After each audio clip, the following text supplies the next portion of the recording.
Batya, thank you so much for taking the time to talk to us. We're thrilled to have you. I cannot even express to you, Glenn, how honored I am to be here with you and how grateful I am to be here with you. I think this is probably the most important interview I will have given in the last 4 weeks. I believe so deeply in this idea of forcing ourselves to be exposed to the other side and to people we disagree with. And so few people, when push comes to shove, are willing to do that. And it means the world to me that you are willing to expose your audience to my views, which I know may not be theirs. And I think the world of you in general, Glenn. So I'm just so honored to be here. Thank you so much for having me. Yeah, I feel the same. And, just to be clear, I mean, there was a good chunk of our audience that most definitely is on the pro-Israel side. We knew that from the beginning. We've heard from a lot of them. Most of them have said, we don't agree with your coverage. We don't agree with your perspective, but we're going to stay with you because we understand what we want from you is that you do your best to be honest in your coverage. But there have been some people who said, I can't watch your show anymore. I can't subscribe anymore. And we knew that was going to happen. But that's just the nature of this topic. And I do absolutely agree that the more inflammatory a topic is, the more sensitive it is, the more difficult it is, the more important it is to seek out dialogue, as long as it's in good faith and civil. And that's what I knew would happen when we invited you on. So let's just get started this way. On October 7th, I sat, like most people did, watching these horrific videos of Israelis being terrorized, being murdered, being tortured in the most sadistic manner possible. Children being carried off and kidnapped to Gaza in front of their parents, old people being shot in front of their children, all kinds of just horrifying stories. And I think any person, decent person by definition, was enraged by what Hamas did on that day and found that there's no moral justification for it. That's certainly something I felt and that I've said many times since then. We are now, though, a month later, and that means there has been a month of Israeli response, and that response has largely consisted of a relentless and massive bombing campaign in Gaza, which is a place where most people cannot get out. The borders are closed with Israel and long have been, and then also closed with Egypt. So you have this trapped population of 2.2 million people, half of whom are children. You can bicker about the numbers, but many thousands of them are dying, including people who, obviously, if they're children or sometimes when they're not, are not supporters of Hamas, don't bear responsibility for what happened.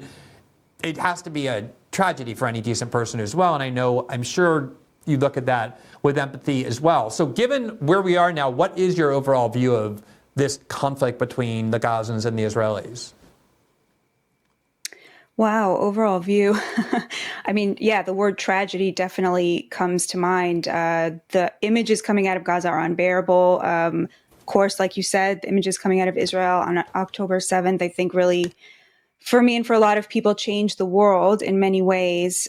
So just this overwhelming feeling of tragedy. But I think that Israel must eradicate Hamas. I mean, I don't think that they can allow what happened to stand. And to me, the view of a ceasefire, which is what Hamas is asking for, unsurprisingly, would allow Hamas to regroup, would allow them that space that they need in order to recover and to continue to exist. And I think it would be immoral for Israel to allow the group that perpetrated the massacre of October 7th to continue to exist in that way. And to me, and I'm curious what you make of this, Glenn, the only lens in which Israel has a responsibility to step back and allow Hamas that space to regroup is a very woke lens. And by woke, I mean one that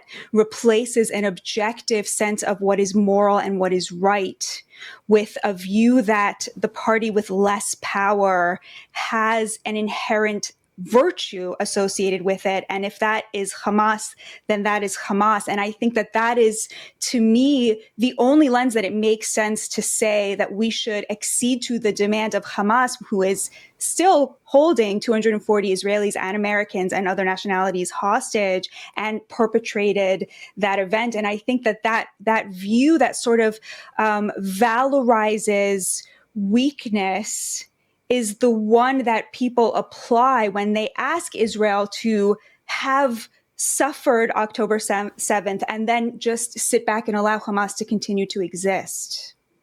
So I understand, and I think you're right that probably some people are looking through it through that prism.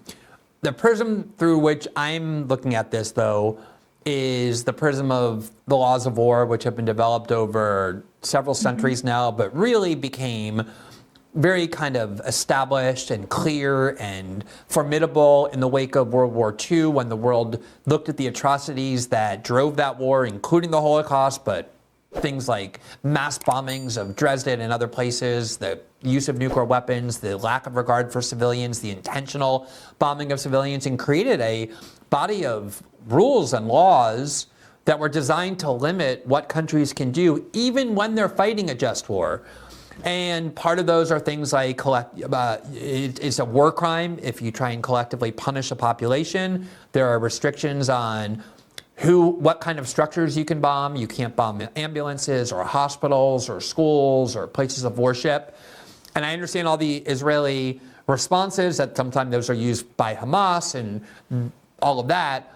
But do you see, whether it's in that body of law, the Geneva Conventions and the Nuremberg trials and all of that, any kind of limit on how many people Israel can kill in Gaza in the pursuit of this goal of destroying Hamas? It's an extremely important question. I'm sure that it could arrive at a place where I would say, I am no longer comfortable with this. International law does stipulate that if a hospital is being used to launch rockets as a terrorist hotbed, as a location that is a military base, that it then forgoes its status as a protected space. I believe that there is plenty of evidence that I have personally seen of the IDF doing their best to get civilians out of harm's way. They opened up a humanitarian corridor that they were protecting civilians who were leaving from the north to the south, protecting them from Hamas, who was shooting at civilians who were trying to flee because they are their human shields and their protection. So I think that from an international law point of view, I feel very convinced that the IDF is doing its best to operate according to those laws. But I have to say, Glenn, international law doesn't mean very much to me.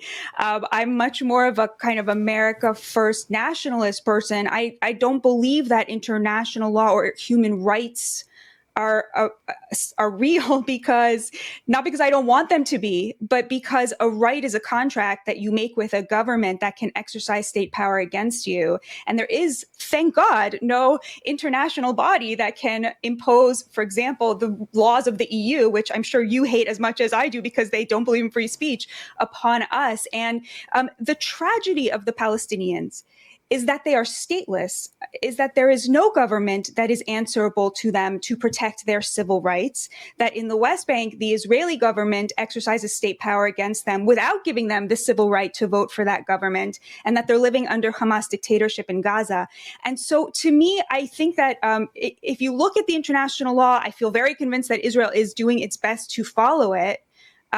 But at the same time, I don't know that I put that much stock in it. And I have to say that the question to me is this, Glenn, and I'm very curious what you think of this. It seems to me that to say that if Hamas puts a rocket launcher under a hospital, which it seems like they have, and they are actually lobbing rockets at Israeli hospitals, even as we speak, which they are, it cannot be that Israel must allow Hamas to win because it is using its own people in this horrific way. And it seems to me that that is kind of the argument that is being made in the name of international law. But I'm super curious about what you make of that. Well, so I think obviously in the fog of war, every government lies, every side lies. That's part of that's one of the weapons of propaganda, is it's a part of an information war. I have no doubt that there are times that Hamas has used schools and mosques and hospitals. We've seen evidence of that to launch rockets or to do other things. At the same time, you can go and interview healthcare workers, surgeons, nurses, people who trying to provide care to wounded children, to people who are suffering from all kinds of sickness. And they will say adamantly, we want you to come and examine our hospital, investigate our hospital. There's no Hamas in our hospital. We are trying to take care of hundreds or thousands of patients who are barely clinging to life. We don't have anesthesia. We don't have food and water to give them. And we're being told that we have 24 hours to evacuate, which would mean the death of all of our patients, and there's no Hamas here. So I don't deny that that Hamas does those things, but I do wonder about the morality of two things. One is, if, for example, there was some horrible criminal who we knew had murdered, who was a serial killer, and he took a bunch of hostages, 10 people, and he had 10 children or 10 innocent people with him. That's what a hostage is. Generally, we would not say, well, sorry, we're just going to bomb the place where that person is and kill those 10 innocent people just to get at the one person that we want to get at. Because very quickly, the body count for innocent people piles up. And then the other thing is, when I'm talking about international law, I don't mean things like little EU bodies, passing judgment. I mean things like the Geneva Conventions, like the bedrock of the morality of law that we decided we needed after World War II. And so Article 33, for example, of the Fourth Geneva Convention is the one that prohibits collective punishment. And it says, quote, no protected person may be punished for an offense he or she has not personally committed. Collective penalties and likewise all measures of intimidation or of terrorism are prohibited. And that was in part to ban things like what the Nazis would do, which is if they harbored a single person the Nazis wanted, they would go and kill the entire town or just start randomly shooting people to terrorize them. That was collective punishment. I mean, are you saying that you don't think Israel is bound or should be bound by things like the Geneva Conventions? It's a good question. I really have lost a lot of respect for these international bodies because of the way that they are used. In general, there's not anything I could point to in the Geneva Convention that I don't agree with and that I don't think Israel should follow. What does bound by mean, right, Glenn? I think that's the question I'm asking is like, who binds them? And I am very glad that there is no one that has the capability to bind them because I think that I believe in sovereignty and I believe in nation states. I don't think it's accurate to say that what Israel is doing is collective punishment or to compare it to things that the Nazis did. They have given so many warnings. They have made millions and millions of phone calls, sent millions and millions of SMSs, opened up a humanitarian corridor. They have gone, I've never seen anything to this extent. I mean, I'm not the most, well-read person, but I've never seen an army do this before. And I respect people who say it's not enough. You have to let Hamas win because they are hiding amongst civilians. I don't accept that as moral. And I think what you said on October 9th really resonated with me, Glenn, when you said that morally, you just can't compare what Hamas did on 10/7, intentionally targeting thousands and thousands of civilians, destroying entire families, all of these atrocities that we've seen with an army doing its best to avoid those civilian casualties, really doing its best to avoid civilian casualties. And when I believe, to me, it sounds like when we call that collective punishment, despite every effort that's been made, what we're saying essentially is Hamas must be allowed to win because it is willing to sacrifice its own people, the Palestinians. And I don't accept that. I think that those Palestinians also have to be liberated from Hamas and from their dictatorial rule. I mean, heaven knows they're brutal to their own people as well. And so to me, that is what that means. And so do I want these children to die? Of course not. But I don't think that you can allow Hamas to win, and that's what that would mean. So I think step one is I recognize the effort that the IDF has gone to, which has surprised me, to be honest, the lengths that they went to. And second of all, to say after those lengths, to call that collective punishment is to insist that Hamas has the right to win because it is willing to commit atrocities against its own people. And I don't think that's moral.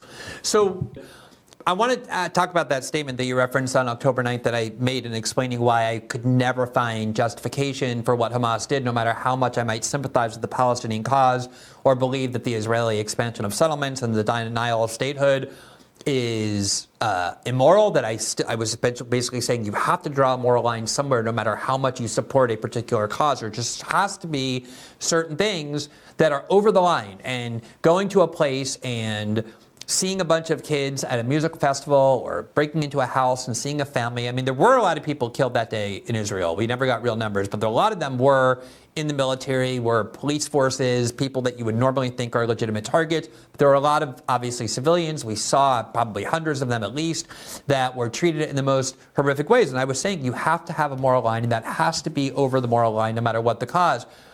My question then becomes for you, do you also agree that there have to be moral lines that, Hamas's view is, look, we're fighting against this repressive state, and so we just need to win. And sorry, if civilians end up dying, or we end up having to terrorize the civilian population or kidnap them to prevent Israel from bombing us because now we have their civilians, we don't recognize the laws of war. We just want to win. And one of the things that I think really started disturbing me about what Israel was doing was when the Israeli defense minister announced that, Israel has been blockading, controlling what gets in and out of Gaza for many, many years. They control the airspace, they bomb the airport, no one can leave by plane because Israel bombed the only runway, the only airport in Gaza City. They control the sea lanes, and they control what gets in and out of Gaza. And the Israeli defense minister said, we're going to block food and water and medication from getting into Gaza. And I don't know if you saw this interview with this American nurse who has spent the last 26 days in Gaza. It's incredible if you didn't see it. She was with Anderson Cooper.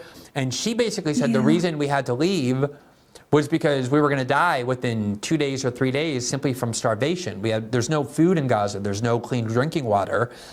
She also was being menaced by the population.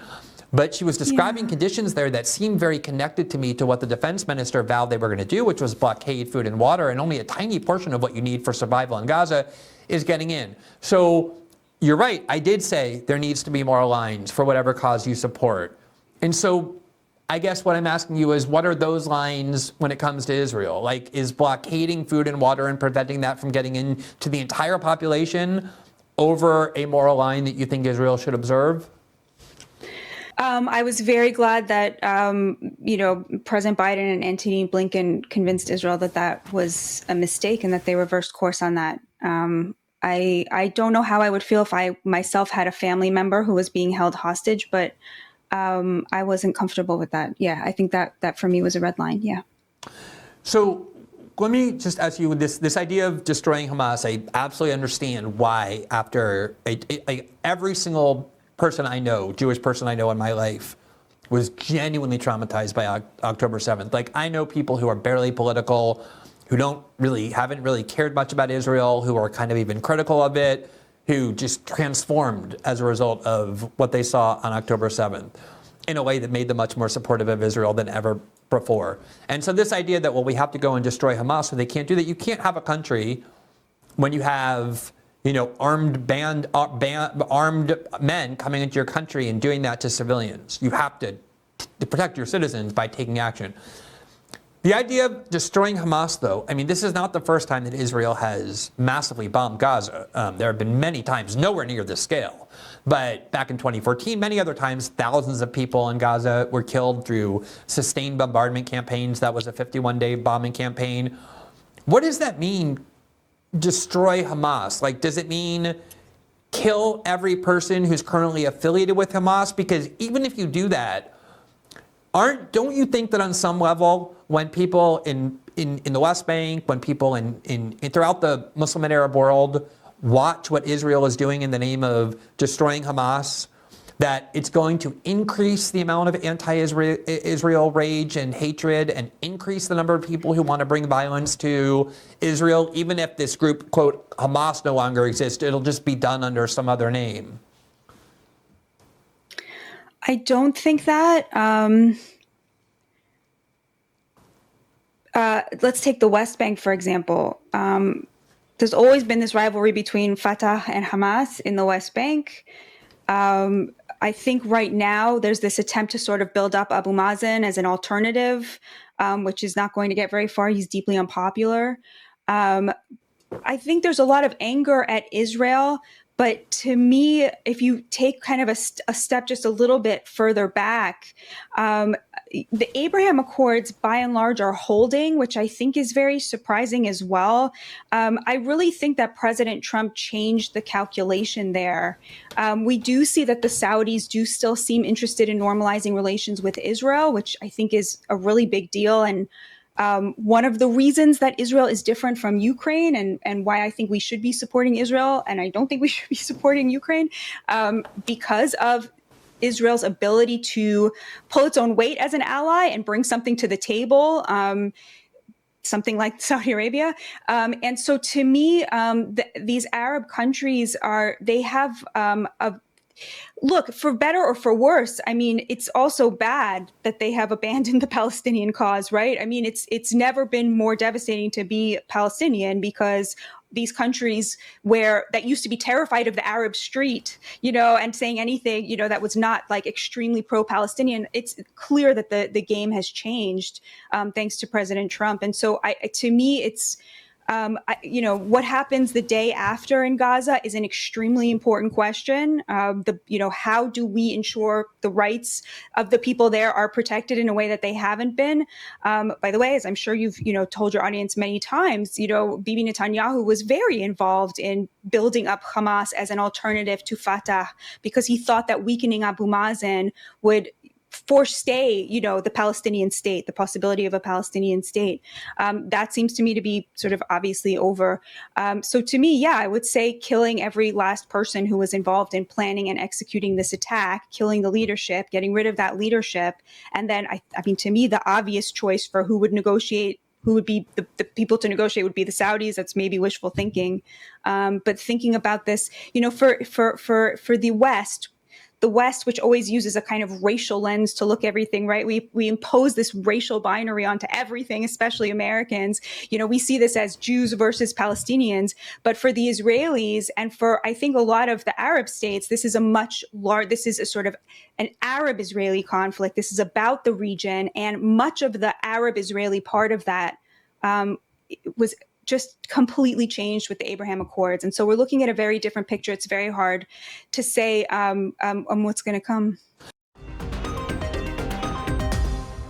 Thanks for watching this clip from System Update, our live show that airs every Monday through Friday at 7 p.m. Eastern, exclusively on Rumble. You can catch the full nightly shows live or view the backlog of episodes for free on our Rumble page.